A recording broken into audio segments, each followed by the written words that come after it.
One of the great opportunities of playing this role that some of us have the pleasure of doing is to meet the people we introduce, sometimes for the first time, sometimes never. But there's a chance to really get to know them a bit better on these levels that we call the soul level when you watch the expression of their better nature, higher nature coming out. So you won't remember this, Dot, but maybe I will. But anyway, Dot was a co-founder, as you know, Michael said this, with Michael and Marianne of the Seven Ray Institutes and University Seven Rays. And I first met Dot and Marianne at an astrology reading that I had at Marianne's house. And it was down in the basement. It's kind of a scary place, but all these books down there. And here these two are fairly intense people, women people, and talking about it's just, we are in different bodies. It's hard to miss, at least for me. Talking about this opposition that I had between Aries and Libra, and maybe there's going to be some issues with you and women. And I said, no, I love women. But anyway, it was, and I said, that's the problem. I said, okay. I said, you got it. But that's all. It's never about me. That was just a way of saying that's where I first met Dot.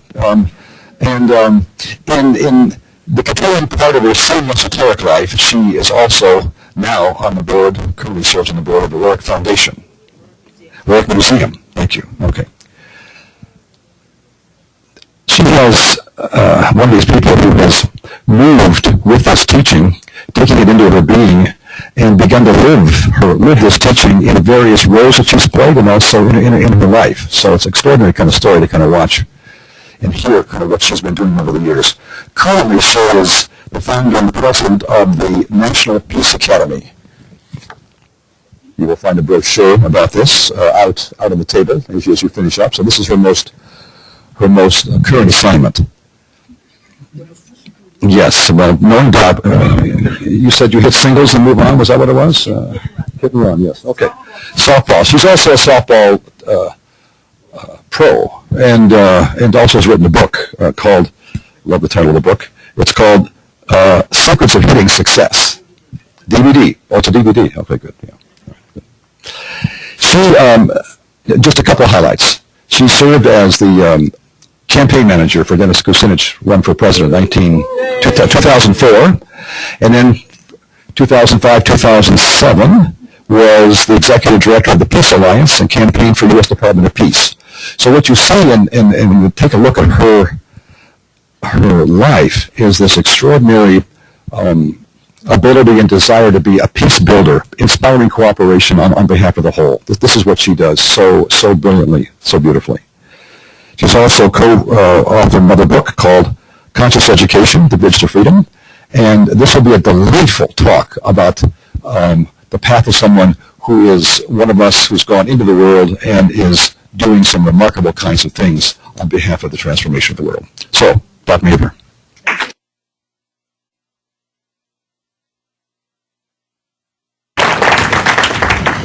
Thank you very much. It is such a joy to be here, and I can't even say once again, because how do you ever go away?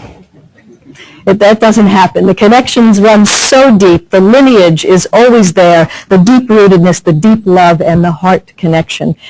I want to also say hello and welcome to all those who are watching, and so everyone is in the room at the same time through the ethers. It's a remarkable moment in time. And as we get started at the National Peace Academy, it has become a custom, part of our culture. We begin everything, whether it's phone calls or face-to-face meetings, whatever, with a moment of silence. We create a sacred container together, connecting heart to heart. And as I say thank you to those who just continue to walk this path so beautifully and for making it possible for me to be here today, let us connect together. And let us together help anchor and express the spirit of peace.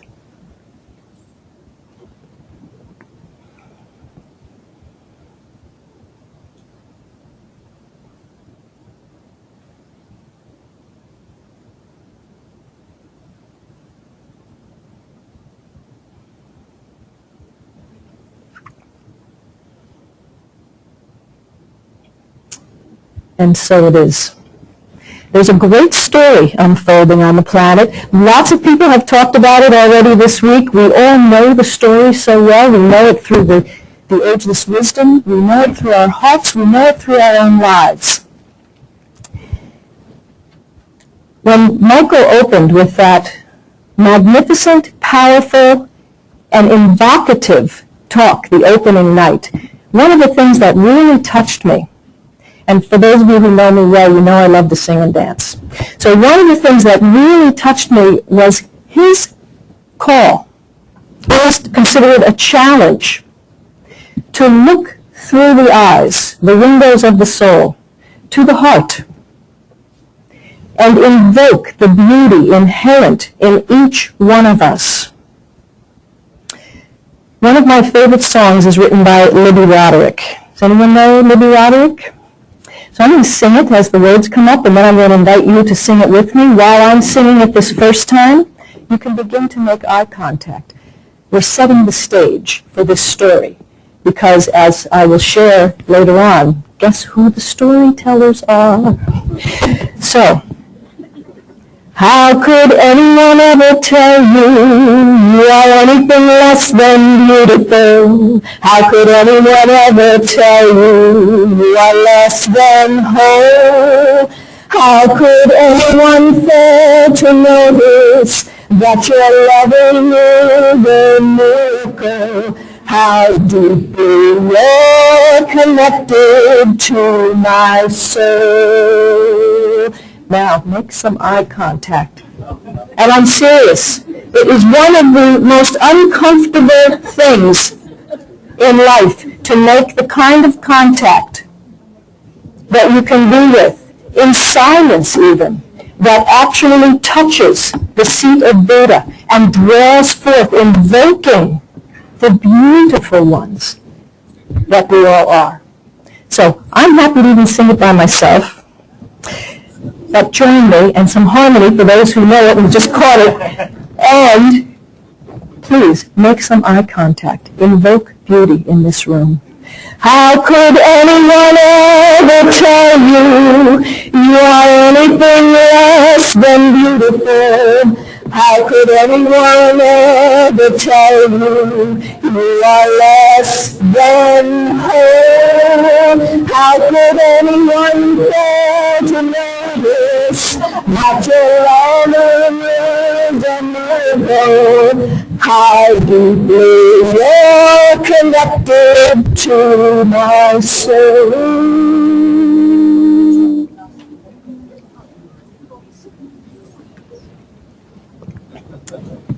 Perhaps you know this book,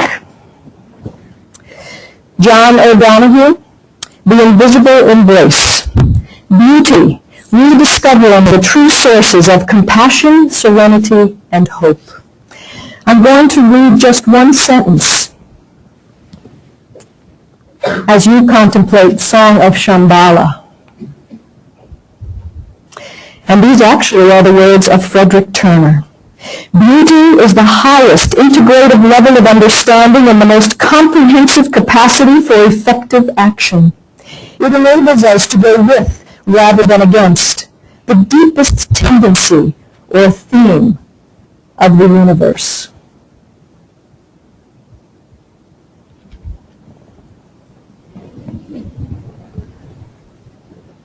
So, the unfolding story. We know this great experiment called humanity. We know the moment in time we are living. It's a profound moment to be alive. It's so exciting, right? So hopeful, so filled with potential. As Dorothy shared so beautifully yesterday, we are learning that there is a difference between conflict and violence, and that indeed we can learn to resolve conflict wisely and responsibly before it ever escalates to violence. Because while conflict may be inevitable, and don't we love the image of grass growing up through cement? While conflict may be inevitable, violence is not. And as we heard from Harold regarding harmony, Harmony through being the word of the moment in this next phase. It's the key.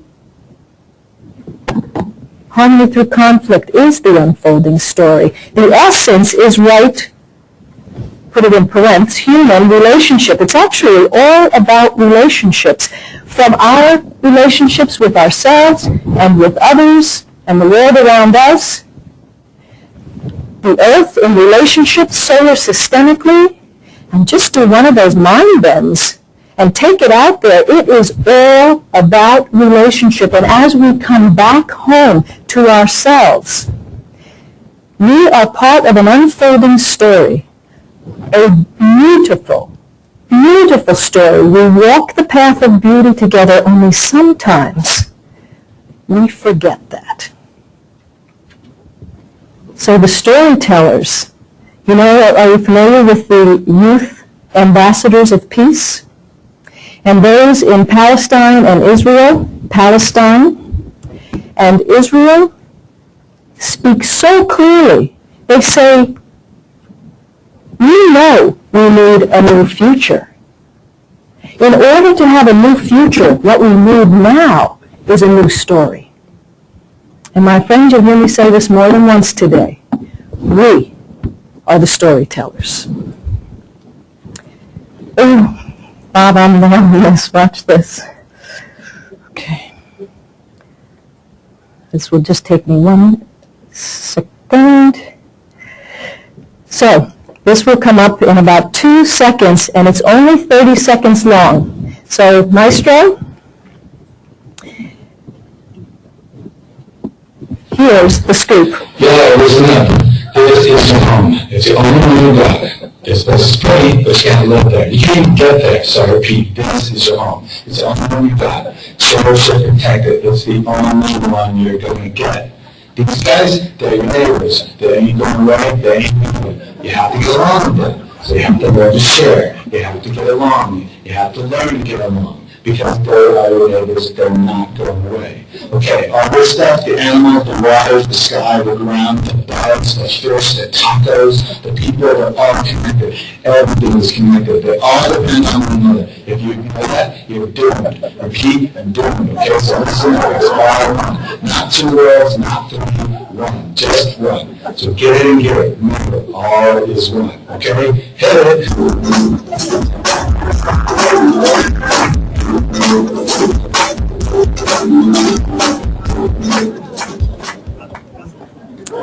Okay. I know, you makes you want to stand up and cheer, right? And I am very blessed to work with youth as well, nationally and internationally. And this is always a hit. It's just spot on, as they say. So, check this. The game changer, all is one. Now, you've always been knowers. That's a fact, even when we forget. We've always been knowers. And in fact, as time has passed by on this remarkable journey, we've come to learn that we know. Like we know that we know. But here's the game changer. And James, maybe you'll speak to this tonight. What do we call ourselves beyond Homo sapiens? Now that we know that we know, and we know that we know, and what we know is... Right. What I do to myself, what I do for myself. You would have thought, or I would have thought, listening to I was just talking to Jose, listening to the beautiful presentations this morning, and Kathy, and then last night, Ocean, and speaking of this time, and William, when it just opened my heart, saying, is this a great time to be alive?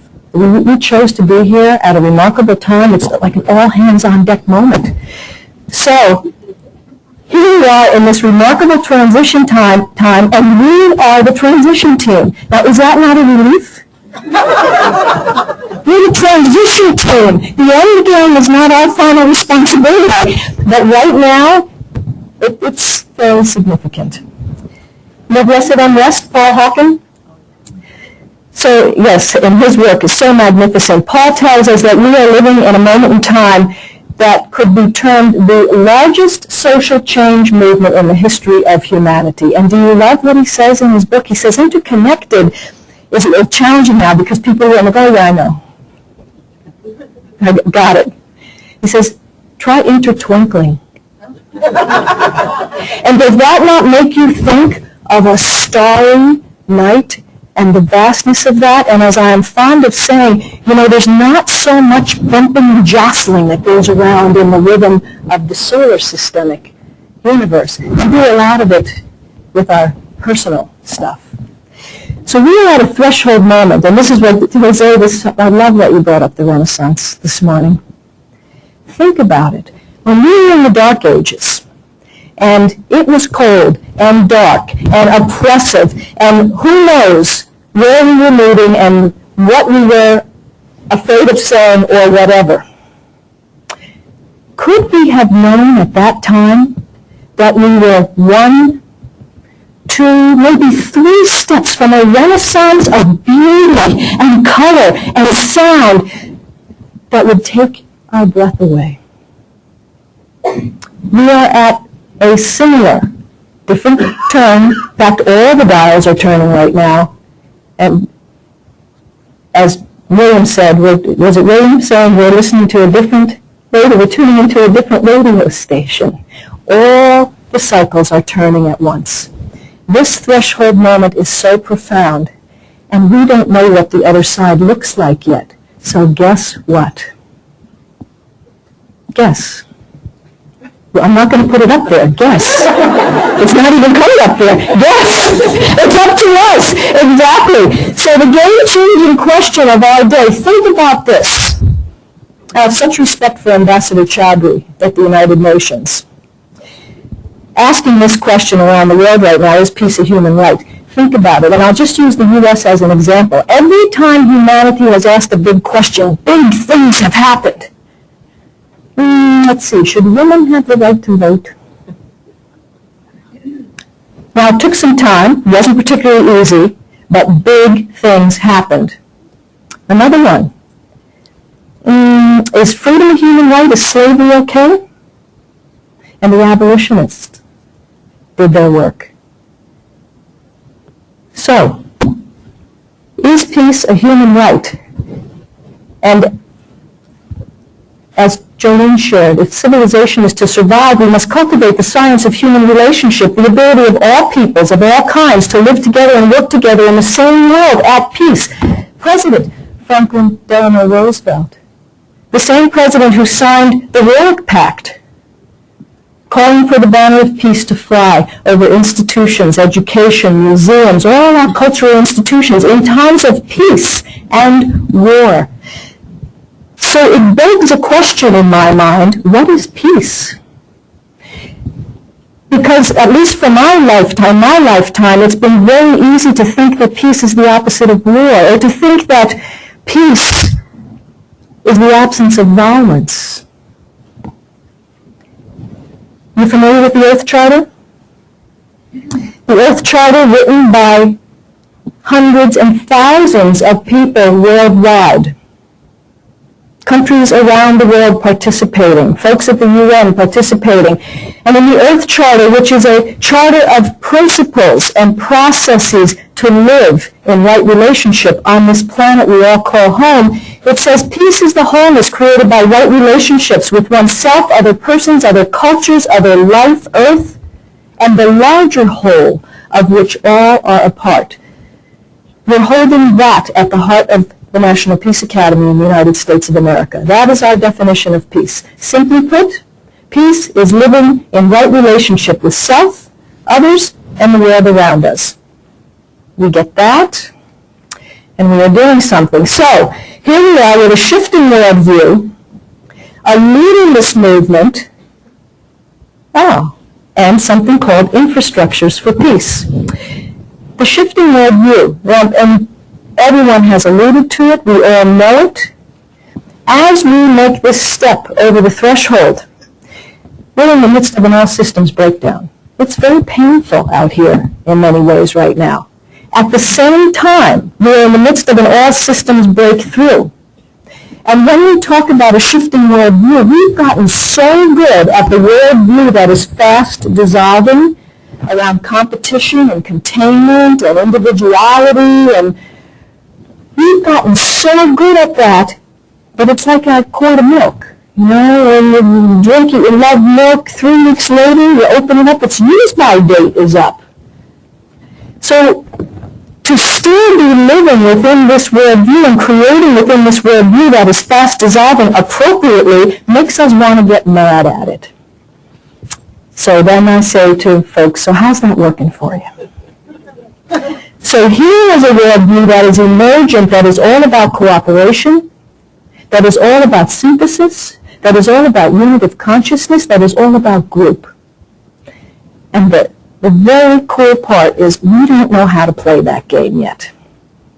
And some of us, and many people talk about it and would like to, but we're not great at it yet. We're the transition team, so this is good. So infrastructures for peace, we're starting to talk about that, but what does that mean? A friend of mine in Costa Rica, Rita Marie Johnson, founder of the National Peace Academy in Costa Rica, also the reason there's a Ministry of Peace in Costa Rica, which I'll get to in a moment.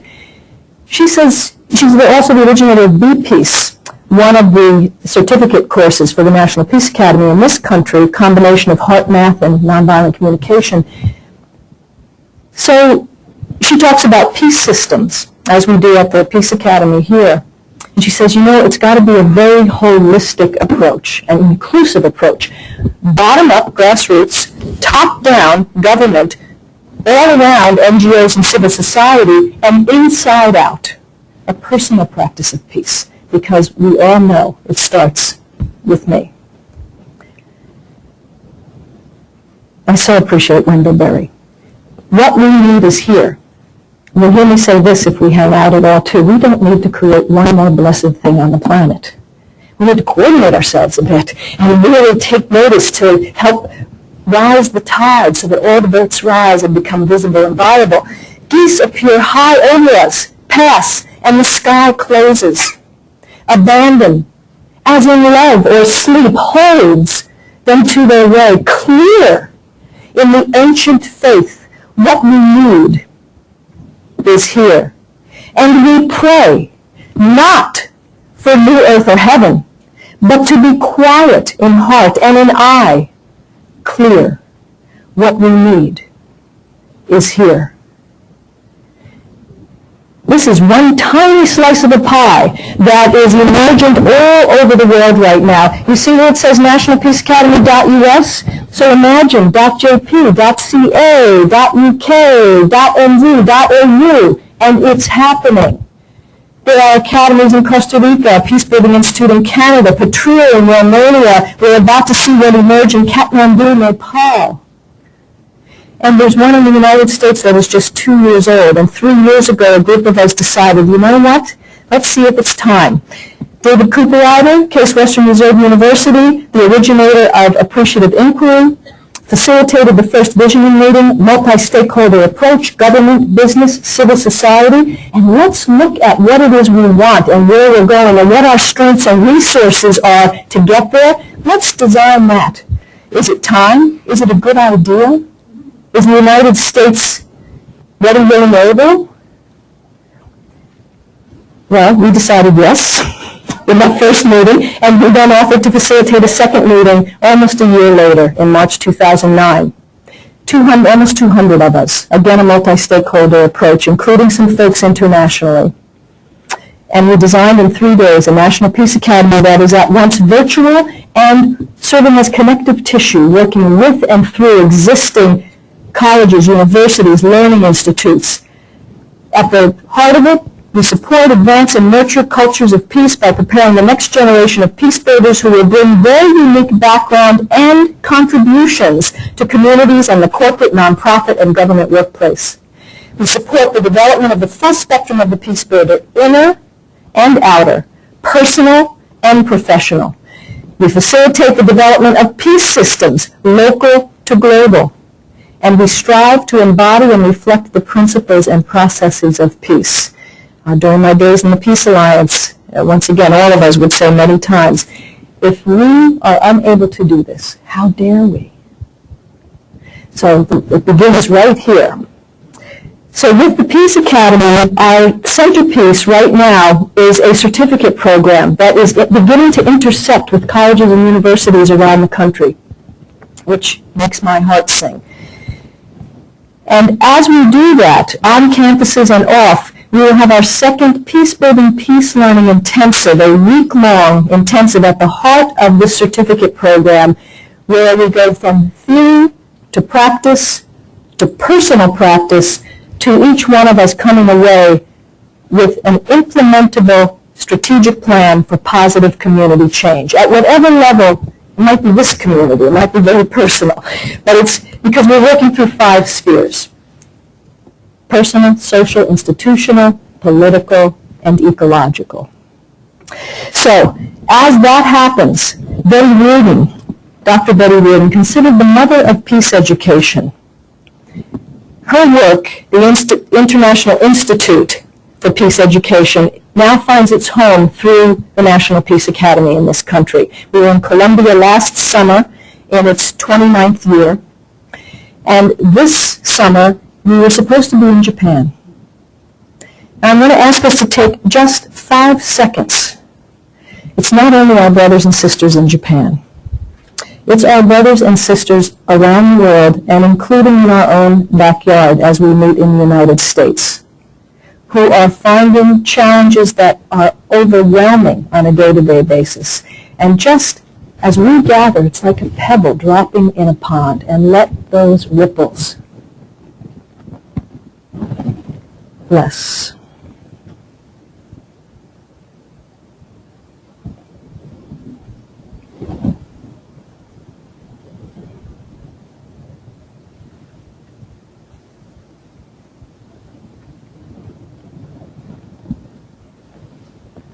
Thank you. So Betty says, the general purpose of peace education, as I understand it, is to promote the development of authentic planetary consciousness that will enable us to function as global citizens and to transform the present human condition by changing social structures. And we've heard 2 or 3 of our presenters speak about that. And thank you, Dorothy. And the patterns of thought that have created it. This transformational imperative must be at the center of peace education. So we are developing a peace learning pedagogy through the Peace Academy. In 2005, a group of us met in London, and we decided, this was inspired, of course, for many of us, by what Congressman Kucinich had done in this country, putting forth a H.R. 808. Is Therese here, by the way? Was Therese able to make it? Would you just stand up, please?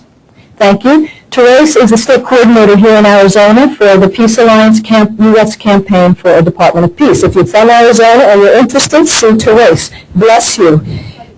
And that's right, Jeremy Wallace. So around the world, there are now over 40 countries with campaigns and interest in ministries and departments of peace.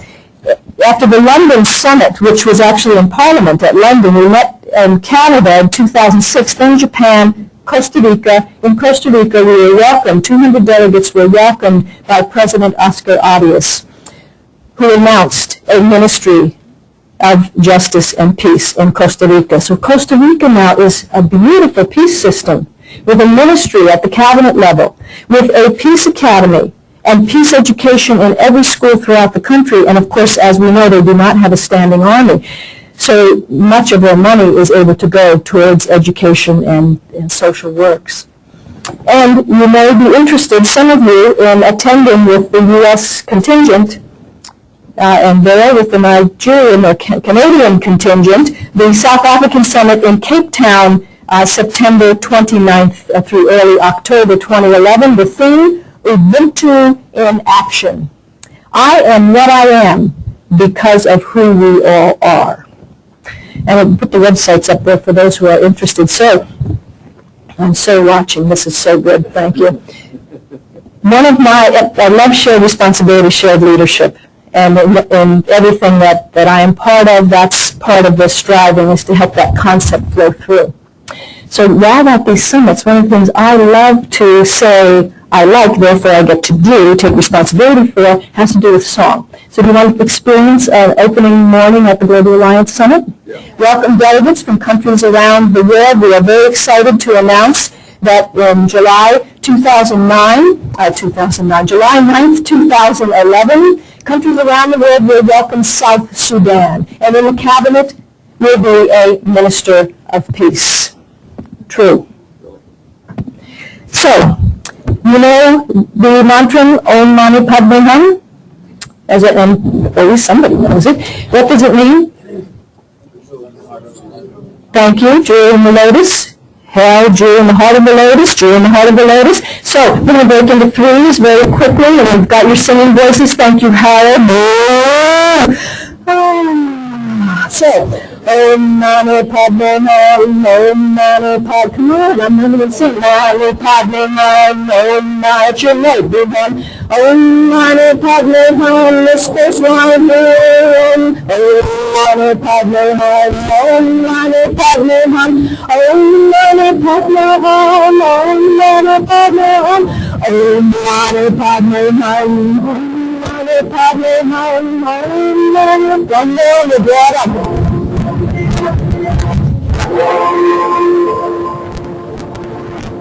Welcome to the Global Alliance chorus that traveled around Japan. It's good, right? Okay. So, His Holiness, I am happy to give my support to such a body whose responsibilities would include being a consistent voice for nonviolent means of settling disputes. And one of my favorites from an interview in Bali, Archbishop Desmond Tutu, go for it. And one day we'll ask, why were we so stupid for so long because of something so obvious? Does he make you laugh? So there are actually 4 ministries of peace on the planet right now. Who knew? Solomon Islands, Nepal, Costa Rica, and South Sudan, soon to be confirmed. Now, I know 4 may not be a big number, but I'll be darned if this conference isn't all about 4. Is that not significant?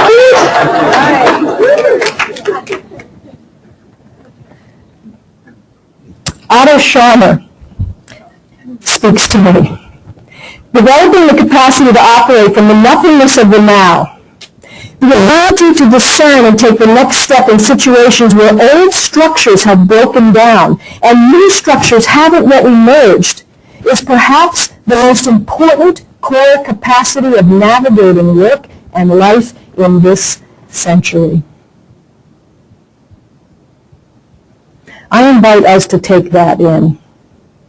As we turn from this conference, and for me it's all about the practical application, as well as the meditation study service. And Jose, thank you for the dove, that will to good and goodwill. It is all one. It's a game changer. So here's a story that's emerging on the planet, hot off the press. And I'll just do it, if you want some websites, that's why they're up there. I'm not going to click on all those. I will click on one in a minute. But imagine this. Some of us were talking earlier. We need to find ways that helps things shift in a big way. And we know how important public opinion is. So if we put together the pieces that we know, and we put together a campaign called Push for Peace, and we're here not 2 or 3 days after we launched this homepage website, Secretary of State Hillary Clinton speaking publicly and about Israel-Palestine and saying, it is time to push for peace. And you know how it is, as well as I know how it is. When an idea is generated and it drops, it seeds all over the planet. And those of us who have the eyes and the ears and the heart and that touch somewhere that allows us to bring through an idea and then put it into motion. It doesn't always look the same everywhere, but I'll be darned if Push for Peace doesn't sound like a decent idea. So how about at the World Peace Festival in Berlin this August, we're going to announce a global peace building strategy. And it's the big we. I mean, I always say, this is M, me, It's the big we. Anytime you hear me talk, you're hearing the big we. So after noon, we're going to announce a 10% Now campaign. Cigarettes sets the precedent. In this country, 20% tax on cigarettes. Right? And where does the money go? Drug-free schools, tobacco-free children, OBX, etc. Well, 10% now. Let's put a 10% sales tax on arms exports. There are already serious conversations happening, and I trust that no one in this particular room just had any kind of thought other than yes. Because as we think, and our thoughts are so blessedly powerful, may we unite in our thinking around what is possible on this planet in this move-through moment without getting in our own way. So let me just show you. Peace Direct is wonderful if you want to go there, but let me just show you Push for Peace very, not so quickly. Oops, well, maybe not. We'll go back, yes. Yep. And I will just show you this one because this is hot off the press, not yet very public. What do you think? Peace building is being spoken of at the United Nations. In fact, it has just become one word. You'll recall it used to be Peace Building Support Office at the UN. Now we're beginning to see peace building as one word. And as peace building becomes understood, as more and more of us are thinking this way and speaking this way and acting this way, living in right relationship with self, others, and the world around us, well, it'll be one of those moments that's a miracle. And what is a miracle? It's spirit flowing freely through form, right? So we are indeed learning as a global community to embody and reflect peace. But we have a muscle to build, and that's been spoken of a few times. And there's my softball self coming out. We did a home run for peace, and I'll tell you what, if I cut myself and need stitches, I'm not likely to be going to my next door neighbor or one of you and saying, could you just, you got a sewing kit, can you just stitch me up? We have a whole medical system that's profound. Now we get into trouble conflict-wise with ourselves, with others, countries, with one another. Who do you call? Where is the peace system? We need to start educating ourselves to live in a culture of peace. Practices of peace, peace systems, infrastructures. What's the ambulance for peace? And whereas as medicine has moved through from it used to be just a fix-it kind of thing and crisis-oriented, how about we start moving through to this health, well-being, vitamins, jogging, walking, etc., exercise? How is that defined in peace building? What does that look like? How do we proactively create a world that actually works for everyone? So we each have a unique contribution. We know this so well. About 15 years ago, it hit me like a ton of bricks. No matter what I'm doing, coaching, teaching, speaking, doing some director thing, whatever, I'm inspiring cooperation on behalf of the common good.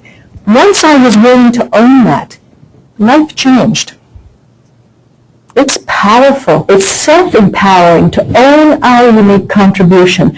I invite you in this moment to take a united, deep breath.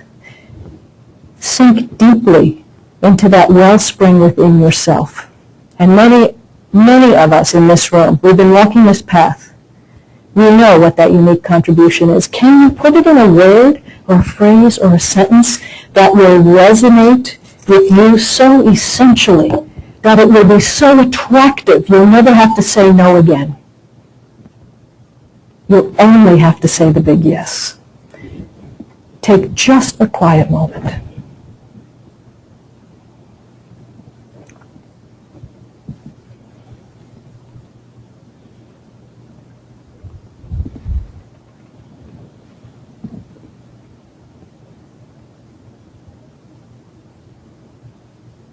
And as you have touched that place, and will open more and more to what is striving to be revealed, which we do and have done every day for many days, and I will say many lifetimes, Dare to give it voice.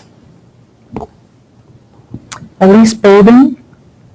Elise passed last year, a leading Quaker in this country, and considered the mother of peace research, one of the founders of IPRA, the International Peace Research Association, one of the founders of the National Peace Academy in the United States.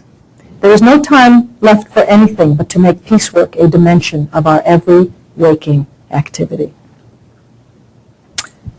So, my favorite poem? He drew a circle that kept me out. Heretic, rebel, thing to flout, but love and I had the wit to win. We drew a circle that kept him in.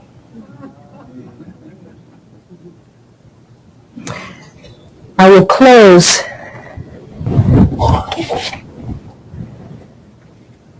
with a peace benediction that flowed through me, inspired by this conference, which is where I'm going to use a piece of paper.